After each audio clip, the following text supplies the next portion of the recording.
Welcome to Clause 8, the #1 podcast on intellectual property, trusted by top in-house counsel, judges, and policymakers worldwide. Hosted by Eli Mazour, we bring you in-depth conversations with the personality shaping IP. Brought to you by TradeSpace, where ideas take flight. Hi, Bao. Thank you for joining Clause 8. Can you tell us a little bit about your company, your role there, and what's the role of IP in that? Sure. So, kind of give it a little bit of a history. I originally was with a big firm, and one of my clients was back then was making the Invisalign product line when they were at seed stage. So when they got funded from Kleiner Perkin, then they brought me along to become the associate general counsel, and so I built the Invisalign patent portfolio. And then when they went public, and about 5 years after that, I kind of jumped out and I became an angel investor. And part of my package is I help them also organize the IP and things like that, along with the investment.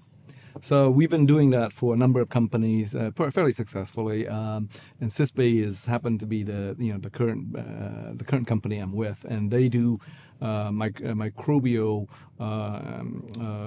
additives for the plant. So think of them as yogurt for plant.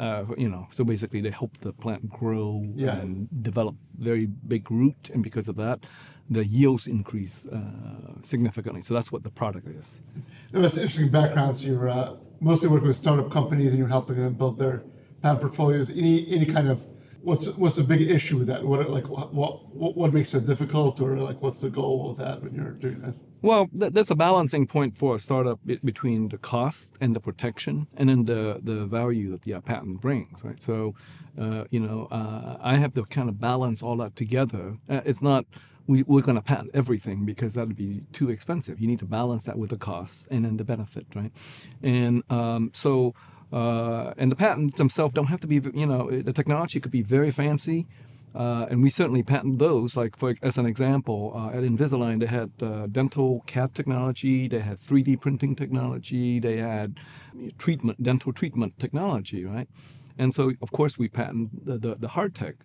But sometimes the simple things are the things that are most valuable, and that you get because you have a business level perspective. And so I'll give you an example of that. So the system works because you wear a series of fabricated devices that apply pressure to your teeth, right? But let's say if you didn't have a way of marking it to indicate a sequence, that system would never work. So a very simple patent that was incredibly powerful was 3 or more retainers with a sequence indication. And so people have been trying to get around it. There was a company that did the red, white, and blue aligner system, and they got blocked. Yeah. So sometimes, so my point here is that we as patent lawyers add more value than just simply, talking to the technical people and just, copying down exactly what they do. But we have to take a step back and say, hey, look, how is this going to be applied in business? How is it actually going to help the business? Not just patenting everything that they do. So so even with AI, they could never replace that human judgment. Now, AI is a way to help you accelerate it. So is it an art in terms of identifying what it is that needs to be covered, or is there kind of a systematic way to do that? It might be a combination, but sometimes it's art. I think as the software technology increases, it's increasingly becoming systematized, but there's still that human flash of genius that you have, and that machine will never replicate, right? So while I'm a proponent of AI, it's more as a tool to help us. What I'm saying is, 5 years from now, a lawyer who doesn't apply AI is going to be equivalent to an accountant that says, I don't use a spreadsheet because that might eliminate my job. From all those companies that you've worked with, any favorite patent invention that sticks out to you? The one that I just told you, I love that one. Every single time I tell that story, people grin. They get it. But of course, I love the Edison light bulb patent. I love the Wright brothers patents. Yeah. Fish was actually the firm that wrote the Wright brothers patent, I think, and Edison too. So, anyways, there's a history there. But that's sometimes something that seems simple in hindsight is the most. That I think is the most interesting insight. Yeah.